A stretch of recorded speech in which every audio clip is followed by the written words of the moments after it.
Welcome to our Thriving Talk with Karen series. Here to share the top 3 things to consider when starting a home food supply is our guest, Thrive Life consultant and host of Suburban Prepper Mom, Kayleigh Rose. Welcome, Kayleigh. Yeah, so happy to be here.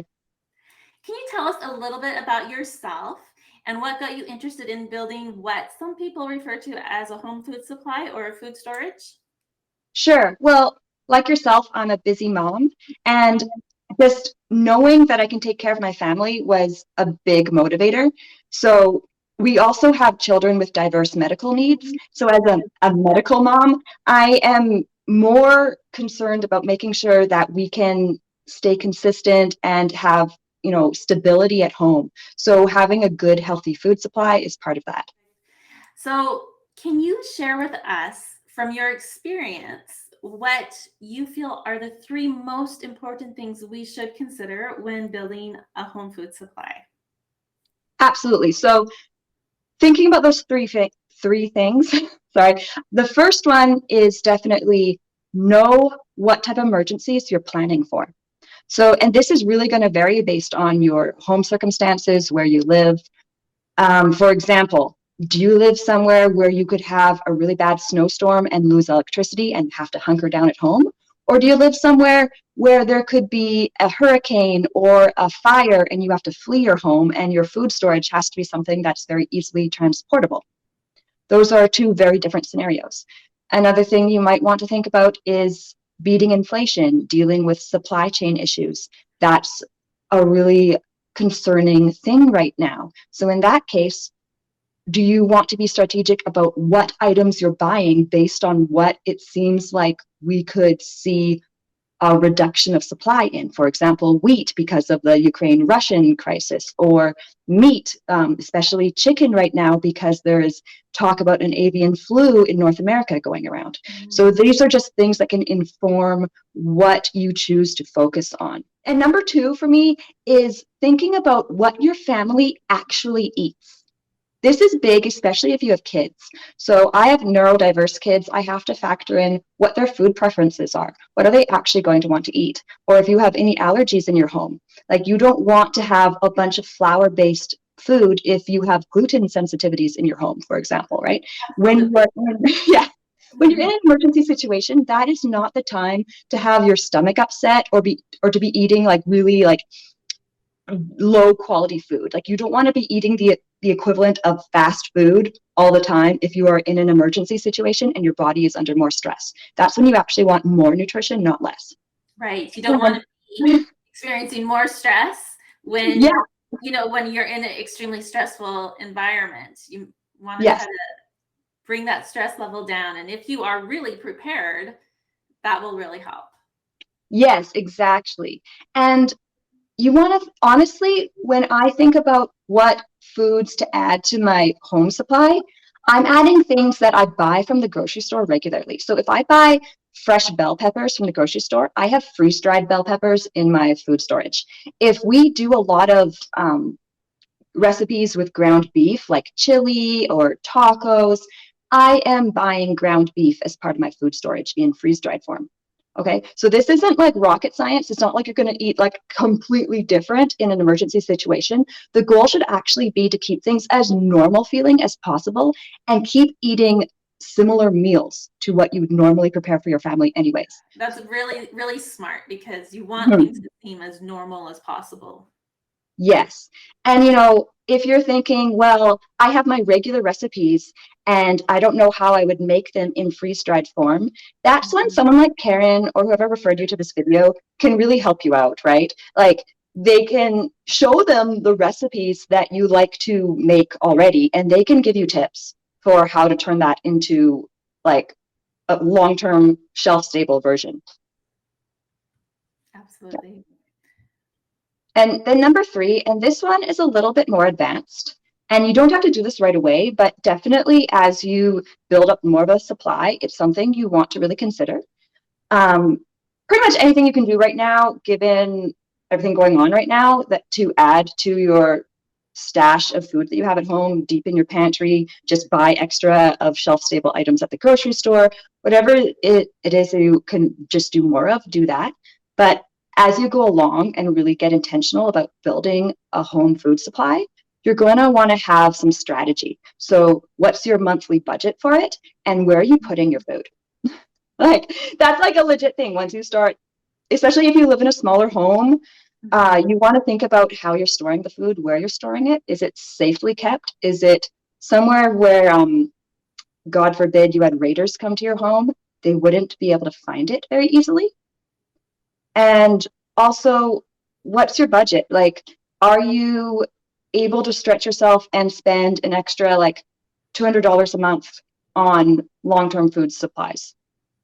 Or whatever that looks like for you. Just think through, like, are you doing like just one large purchase, or are you going to work this in monthly and add more to your budget each month for this, and just play around with where your money is being directed?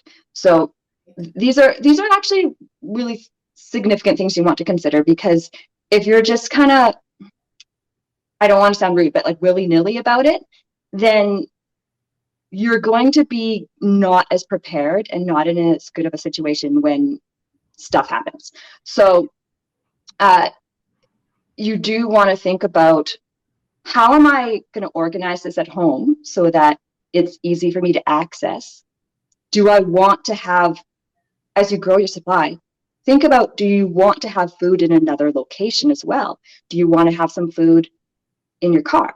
Do you want to have some food at, your cabin if you have like a summer cabin? Do you want to have some food at your parents' house if they live in the same city as you? Like, these are things to like seriously consider, because you can kind of distribute your food stash to different places, and that makes it more secure too. That's smart too. I know some people would say, well, I live in an apartment, I don't have Mhm. room to store food. But you Yeah. know what? You could store some food under your bed. I've had Yeah. people store things in special cupboards or Yeah. armoire or different things. And like you said, you could find other places to store some things to spread it out a little bit. One thing to consider, I know some people have stored their food in a unheated shed. Mm-hmm. Um, when you do things like that, just remember that the quality might fall a little bit in that food if you don't have a very stable temperature, regulated temperature for Yeah. your food. So no Yeah. matter what type of food you decide to store, you should have a pretty regulated temperature for it. Yes. Indoors is better. Indoors and slightly coolish, like a basement. Um, if you have to, you can store food in a shed, but I would be careful, especially like if temperatures rise in the summer and it can get really warm. Like, you just want to realize that when temperatures fluctuate, like I live in Alberta and we go from like plus 40 in the summer to minus 40 in the winter, which that's in Celsius. Sorry. um, but and that is not good for food that's vacuum sealed in cans. Right. So people can also really try to build up their pantry and make it more efficient. Yeah.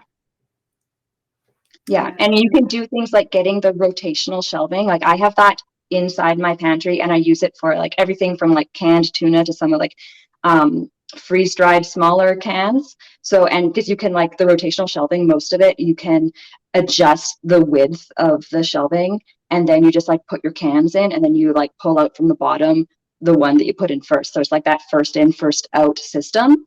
Because you really want to make sure that you're using the oldest stuff first. Yeah. Keep your food storage kind of last longer. Yeah. Yeah. You don't want to just, and that's the other thing I try to emphasize, is that this is food that you're actually eating. This is not, I'll only eat this if I'm about to die. Like, maybe you have one of those 72-hour kits where it's like, okay, that's your kind of like higher sodium, not so awesome food, but it's going to keep you alive. Right. But if you're really intentional about wanting to prepare against inflation, against, famine, longer term weather situations, or longer term regional issues, then you want it to be food that you know what you're doing with and like to eat, Right. which is why, yeah, that first in, first out system is really helpful, because it's stuff that maybe you're not using tons and tons of every day, but Right. you are mixing it into your regular eating enough that you know what you're doing with it. Mm-hmm. I also like what you mentioned about your budget, knowing your budget and how Mhm. you want to spend it to grow your home food supply. Are you Yeah. going to make one big, huge purchase, or are you going to grow a little bit every time you go to the grocery store and buy an extra can of this or a jar of that, or just do a monthly order of food? Um, but eventually, you do want to have a good supply. Yeah. So yeah, and I love what you said about getting what you actually use. So, and the thing Yeah. too about like there is a lot of value in just picking up that extra jar from the grocery store when you're there. However, a lot of that stuff doesn't have super long-term storage Yeah, you capacity. might get 3 years out of it, right? You Yeah, know, I've had so many cans of like fruit cocktail that have exploded on me after you 2 or 3 years in my food storage, and then all the syrup drips all over everything in my rotation shelf, and that was a disaster. know. So knowing how long this stuff is actually going to stay good in your food storage is really important too, I think.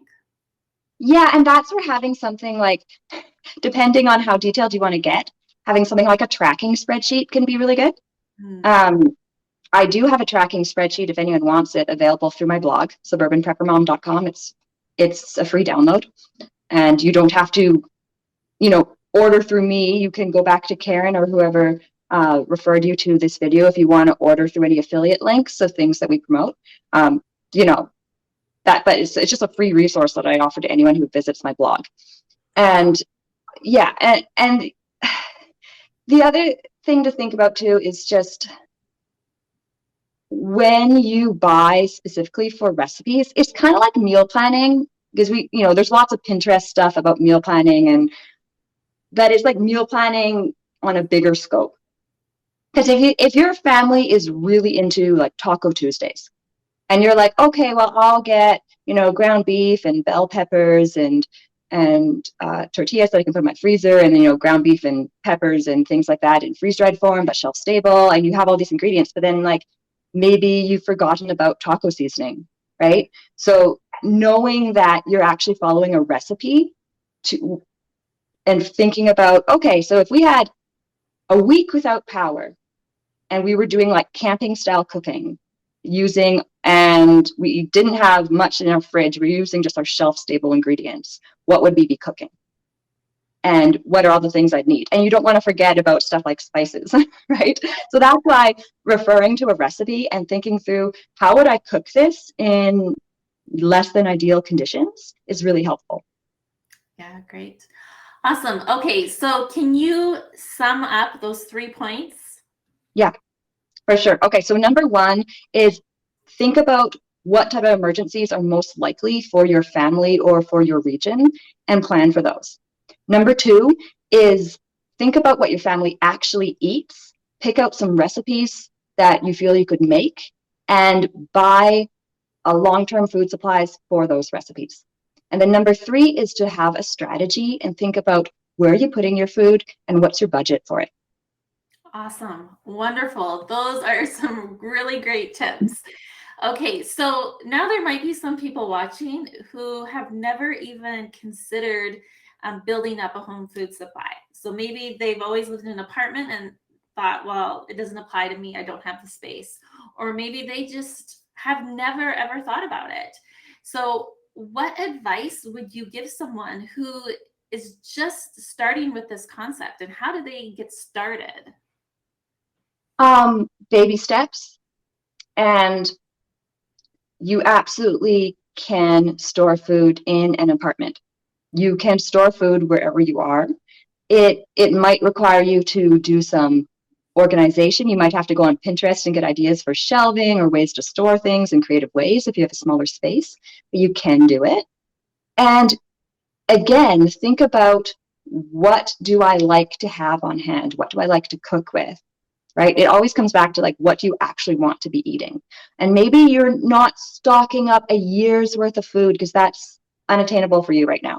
But you can stock up a week's worth of extra food, like a week's worth of, if I have no power and I'm stuck in my little apartment, I know I can make these meals for, and I'll be okay for a week of no power. Right. Like, start there. Yeah. Or, and then just, and see how much space a week worth of extra food takes up. And then double it, do some purging of other things you don't need anymore and make more space. Like, it just comes down to how much you prioritize it, really. Like, and I'm not trying to sound harsh by saying that. It just comes down to like, right now, in the times we're living in, what's your priority? Right. Because we've had President Biden, Prime Minister Trudeau announce that there's probably going to be food shortages. They've already talked about it. This is not like some conspiracy. This is mainstream thinking now that by the end of this year, we could have some real problems on our hands with food shortages. And we have already seen supply chain issues. We've seen the mudslides in British Columbia. My son was working in a grocery store at the time in Alberta, and he noticed that all of his produce that he was supposed to be putting out was being shipped to British Columbia. And we were very limited to, I mean, they did the best to kind of hide that issue in their grocery store, but working in the back, they can see, they're really struggling to keep everything supplied. So whether another area close to us is needing that food more than us, or whether there is complete supply chain issues, or like you said, other worldly issues that our leaders are starting to point out, have some food in your house.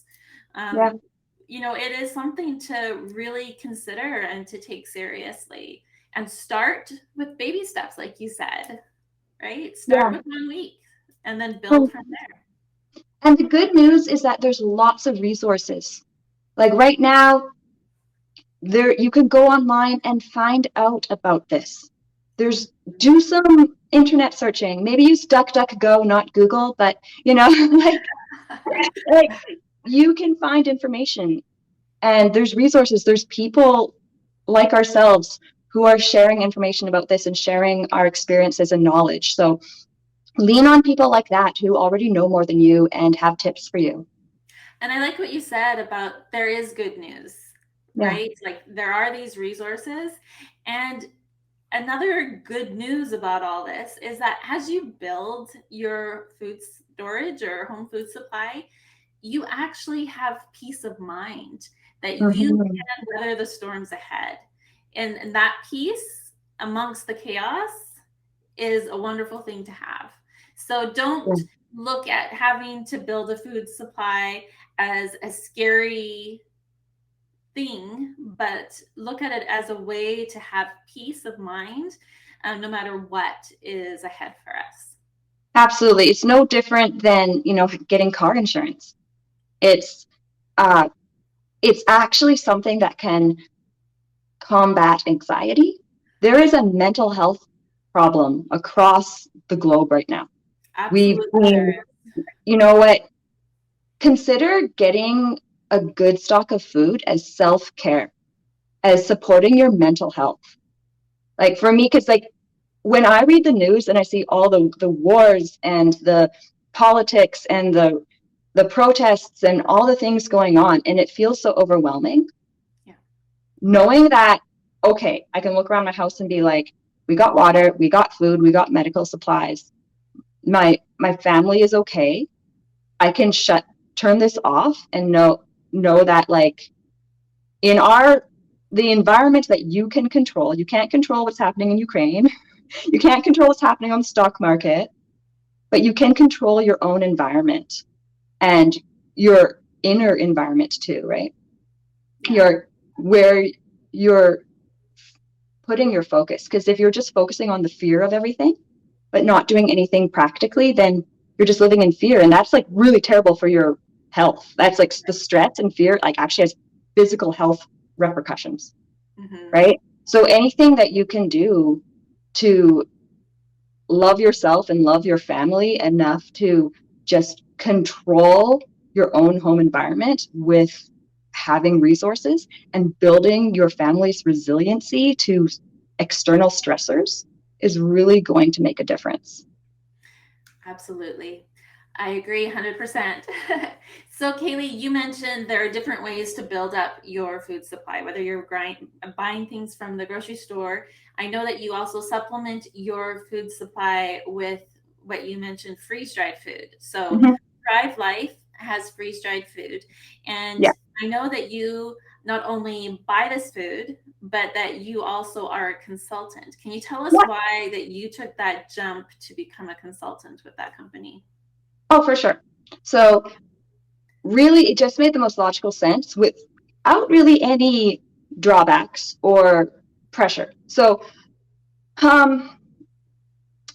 Thrive Life gives you lots of options. I think the monthly delivery is a no-brainer for everyone. Just work a little bit into your budget each month and pay attention to their monthly specials or flash sales or things they got going on, save a little bit that way, and just build up your supply over time.